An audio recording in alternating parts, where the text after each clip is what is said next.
대입 시청자 하이스틸 주주 여러분들 반갑습니다. 하이스틸 관련돼서 여러분들이 투자하시면서 알고 계셔야 되는 중요한 이슈와 주가에 영향을 미칠 만한 요소들 전달하는 멘토 이진욱입니다. 자, 오늘 하이스틸의 주가가 조금 조정을 받고 있죠. 아무래도 오전에 열렸던 기자회견이 끝나고 나서 이번 주에 있었던 어떤 일정 이벤트가 끝나다 보니까 어느 정도 시장에서는 재료 소멸이다라고 좀 보고 있는 것 같아요. 그래서 일단은 오늘 열렸던 이 기자회견 관련돼서 내용을 총정리해 보도록 하겠고, 이 기자분들이 준비한 이 Q&A까지 제가 모두 다 서기로 준비했으니 오늘 영상 끝까지 집중해 주시면 이와 관련된 의혹들 오늘 하나하나 좀 풀어낼 수 있을 것 같습니다. 자, 그럼 바로 들어가 보도록 할게요. 자, 6월 7일 오늘이죠. 오전 10시에 이 포항 영일만 관련돼서 여러 가지 의혹들과 이 궁금한 사항들에 대해서 풀어주기 위해서 결국 기자회견을 실시하게 됐습니다. 그래서 이 해당 관련 내용들이 굉장히 많았는데 제가 여러분들에게 좀 간단하게 정리해서 좀 전달해 드리기 위해서 몇 가지 정리를 좀 해왔습니다. 그래서 해당 내용들 함께 보도록 하게 되면, 자, 결론만 일단 말씀드리면 이 석유와 가스가 존재한 가능성이 모두 다 갖춰져 있다라는 게 일단 결론이에요. 그래서 일단 분석을 해보니까 이 석유가 존재하기 위해서는 뭐 한 4개 정도의 존재가 확인이 돼야 되는데, 뭐 트랩이라던가 그 다음에 덮개암, 기반암, 저류층, 뭐 탄화수소 뭐 이런 부분들이 있어야 되는데 이게 다 모두 다 확인이 되고 있는 것으로 보여진다. 그래서 가능성이 높다라고 결국 얘기하는 게 주요 골자 내용이었습니다. 자, 그리고 이제 질문을 했던 내용 중에 이번 석유가 발견될 가능성이 20% 정도라고 했는데 높은 건가? 라는 질문이 있었습니다. 요거는 제가 앞전에도 말씀을 드렸는데 일반적으로 이 석유가 발견될 확률이 뭐 10%에서 뭐 한 15% 뭐 요 정도 된다라고 해요. 그래서 20% 정도가 이 동해에서 가능성으로 점쳐졌다라는 것은 굉장히 그래도 좀 확률이 괜찮은 편에 속한다라고 또 제가 설명을 드린 바가 있는데, 일단 답변은 이렇습니다. 최근 20에서 25년간 발견된 이 유정 중에서 이 가장 큰 매장량이 있는 게 이 가이아나라는 매장량 하나 있어요. 그래서 이 나라가 굉장히 작은 나라인데 이 석유가 발견되고 나서 지금 현재 굉장히 좀 떼부자가 된 나라가 하나 있습니다. 그래서 이때 당시에 이 프로젝트가 여기에 이제 그 엑스모빌이랑 그 다음에 현재 발표하고 있는 이 액트지오의 이 대표도 같이 참여를 했던 기록이 있습니다. 그래서 그때 당시에 나도 참여를 했었는데 가능성이 16%였다. 근데 이거를 조사를 해보니까 그때 당시 발견했었던 이 가이아나의 매장량 그 트랩 구조, 지질 구조와 그 다음에 이 동해에서 발견된 트랩 자체가 굉장히 유사하다. 그래서 그만큼 석유와 가스에 대한 가능성이 높다라고 얘기하기 했습니다.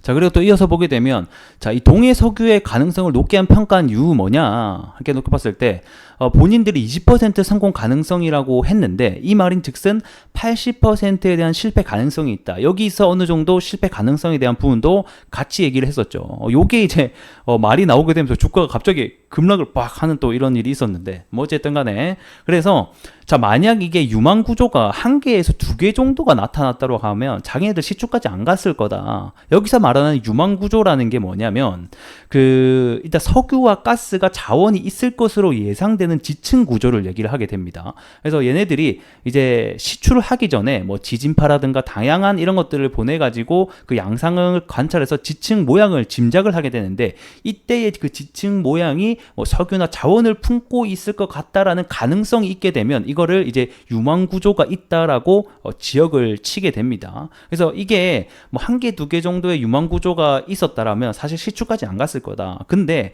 현재 7개의 유망 구조가 도출됐다. 이 말인즉슨 현재 성공률이 20%잖아요. 자, 그럼 이 말이 뭐예요? 5개 중에 1개는 나올 가능성이 높다라고 판단을 한 거예요. 근데 현재 7개가 발견이 됐으니까 여기에서 1개 정도 나오지 않겠냐 그래도. 그렇기 때문에 결국 시추를 해보는 거다라고 또 얘기를 했습니다. 자, 그리고 정말 많은 의혹들 중에 하나가 바로 이 액트지오 회사죠. 왜 수많은 업체들을 놔두고 이런 작은 소기업 액트지오를 선별을 했는가에 대한 답변이었는데, 자, 결국에는 자기네들은 경쟁업체를 했다. 그러니까 4개의 입찰 경쟁을 붙였는데 그 사이에서 이 액트지오 측이 이 기술적인 측면과 가격적인 측면에서 우수했기 때문에 우리 그냥 액트지오 뽑은 거다 라고 또 얘기를 하고 있습니다. 자, 그리고 이제 나머지는 대부분 이 액트지오에 대한 의혹들을 굉장히 많이 제시를 하게 됐는데, 일단은 그 회사 주소를 켜보니까 여기에 이제 가정집이 나왔었잖아요. 그래서 이게 가정집인데 맞냐, 이게 과연? 맞다. 그 사실 우리 집이다.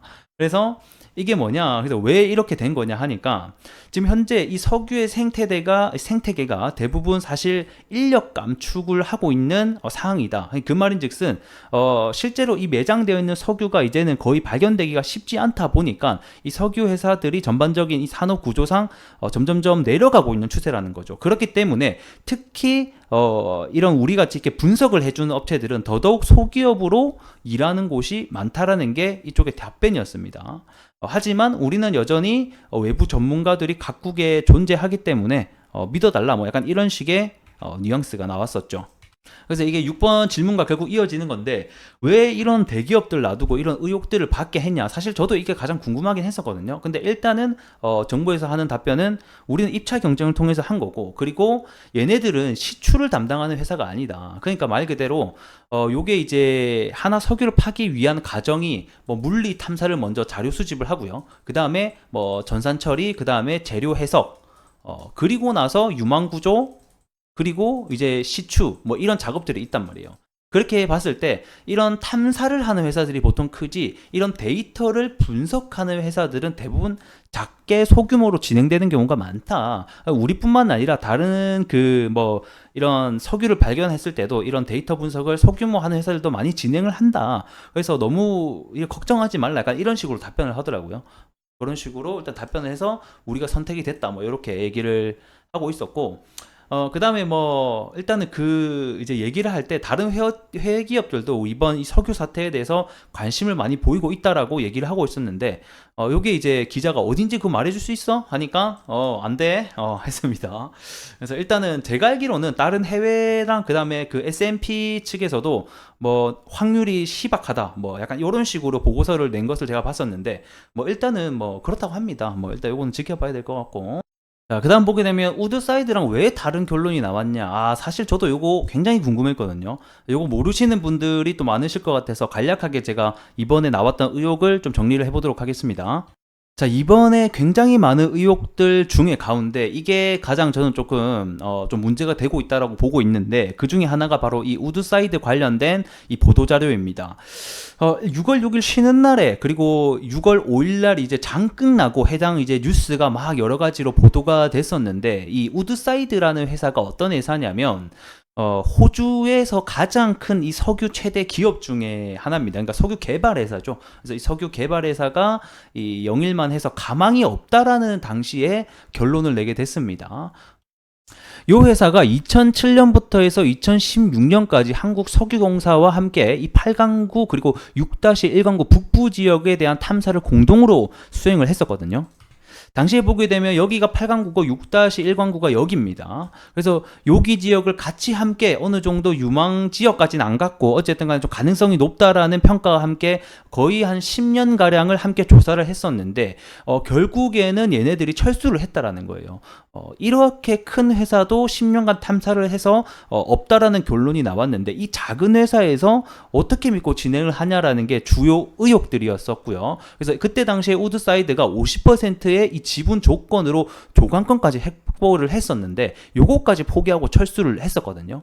그래서 23년도 이 반기 보고서에 따르면 우드사이드는 이번 탐사 포트폴리오 최적화하는 과정에서 더 이상 장래성이 없는 광고를 퇴출시켰다라는 보고서를 내기도 했었습니다. 그래서 그 대상 중에 한 곳으로 바로 우리나라가 또 지목이 됐었어요. 그래서 이 의혹에 대한 이 정부의 답변이 있었는데, 첫 번째 중에 하나가 이 우드사이드가 함께 탐사한 지역은 6-1강구 북부 지역과 8강구 지역이라는 거예요. 근데 이번에 나온 유망 구조 같은 경우에는 이 6-1강구 이 중부와 남부 지역의 위주로 탐색을 했었고, 그 다음에 이 위에 있던 자료와 합쳐서 나게 된 결론이다. 그러니까 우드사이드가 빠지고 나서 추가된 자료를 검토를 해서 나온 결과다라고 첫 번째 답변을 했었고, 그래서 우드사이드가 왜 빠졌냐, 여기에 대해서는 뭐 일단 정부는 그렇게 얘기를 합니다. 이번에 그 22년도 6월 달에 이 호주의 자원 개발과 그 다음에 이 우드사이드가 합병을 하는 사태가 벌어졌었어요. 근데 그때 당시에 아무래도 이 경영권이 전반적으로 바뀌다 보니까 얘네들의 포트폴리오 입장에서는 이런 리스크가 높은 사업은 좀 정리를 해야 된다라고 뭐 판단을 한 건지 뭔진 몰라도 결국에는 그런 경영권 조정 때문에 우리나라가 이번 그 사태에 대해서 퇴출이 됐었다. 뭐 이렇게 얘기를 했었습니다. 자, 그래서 다시 돌아와서 결국에는 이번 결론 도출 중에서 우드사이드가 이 경영 합병으로 인해서 뭐 나갔다라고 얘기를 하고 있고, 이번 유망 지역은 우드사이드가 보지 못한 구역도 포함이 되어 있다라고 어느 정도 얘기를 했습니다. 자, 그리고 이제 다 왔습니다. 자, 이 복수의 전문기관에다가 데이터를 맡기면 되지 않냐, 왜 이거 안 맡겼냐 하니까, 이 기밀 유지라는 것 때문에 사실 이것저것에다 맡기면 데이터가 새어나가고, 그리고 뭐 다른 회사도 이거를 막 여러 곳에 맡기는 곳은 못 봤다. 대부분 한 곳을 선정을 해서 같이 협업을 하는 게 일반적인 통상 관례다. 뭐 약간 이런 식으로 얘기를 했습니다. 자, 그리고 이제 마지막으로 제가 가지고 와봤는데, 이건 중요한 건 아닙니다. 왜 대통령이 직접 보고했냐, 아직 확실하지도 않은데 이 가능성 가지고만으로도 대통령이 보고할 사항이었냐, 이런 그 정치권에서의 어떤 문제들이 많았거든요. 일단 하는 말이 뭐 중대한 사항이기도 하고, 다른 나라에서도 이 석유 관련된 대통령이 직접 보고하는 사례들이 있다. 이렇게 좀 간단하게 정리해 보도록 하겠습니다. 근데 뭐 결론은 가능성이 높으니까 시초해보자 라는 게 결국에는 결론이 됐다, 이렇게 알고 계시면 될 것 같네요. 자, 차트 보면서 마무리하도록 하겠습니다. 자, 오늘 하이스틸이 12%가량 조정을 받고 있는데, 오늘은 하이스틸뿐만 아니라 이 석유 관련으로 올랐었던 모든 관련주들이 좀 하락세를 띠고 있는 것으로 보여지고 있습니다. 아무래도 이번 주 내내 이 관련된 이벤트가 있었고, 그리고 일정이 모두 다 어느 정도 단기적으로는 재료가 소멸됐다라고 시장이 좀 인식을 하는 것 같습니다. 하지만 중장기적으로 관점으로 봤을 때는 여전히 이 시추가 앞으로 진행될 거기 때문에 이에 관련된 이제 정말로 실질적으로 연관이 되어 있는 업체들의 옥석가리가 좀 나오지 않겠나, 이렇게 보고 있습니다. 그리고 이제 해당 관련돼서 이슈가 조금씩 불거질 때마다 또 단기적인 이슈 테마에 대한 수급으로 주가가 단기적으로 올라갈 수 있으니 그런 점도 알고 계시면 좋을 것 같네요. 그래서 이걸 가지고 우리가 뭐 주가가 여기서 뭐 3배, 4배 간다라는 생각을 하기보다는 좀 단기적인 이벤트로 트레이딩하는 관점에서 보시는 게 좀 좋지 않을까, 이런 생각을 해봅니다. 자, 일단은 어제 터졌던 양봉 기준으로 봤을 때 거래 대금이 가장 많이 터졌었거든요. 그만큼 여기에서 들어온 돈이 많다라는 의미이기 때문에 해당 저가를 좀 깨주는 것은 굉장히 위험하다라고 보고 있고, 해당 저가를 깰 때는 만약에 좀 앞전처럼 이렇게 요 때도 뭐 때문에 올랐습니까? 이 미국과 중국에 대한 철강 관세 이슈 때문에 올랐었거든요. 자, 관세 이슈가 한 차례 발표되고 나서 주가가 이런 식으로 흘러내리는 것처럼 이번 이슈가 한 차례 발표되고 나서 주가가 어느 정도에 대한 하방성, 즉 테마에 대한 어떤 리스크적인 부분도 우리가 잘 염두를 하고 계셔야 될 것 같습니다. 자, 오늘은 여기서 마무리 해보도록 하겠고요. 주말 잘 보내시고 저는 다음 주에 여러분들께 인사드릴 수 있도록 하겠습니다. 자, 구독과 좋아요 한 번씩 부탁드리고요. 다음 시간에 뵐게요.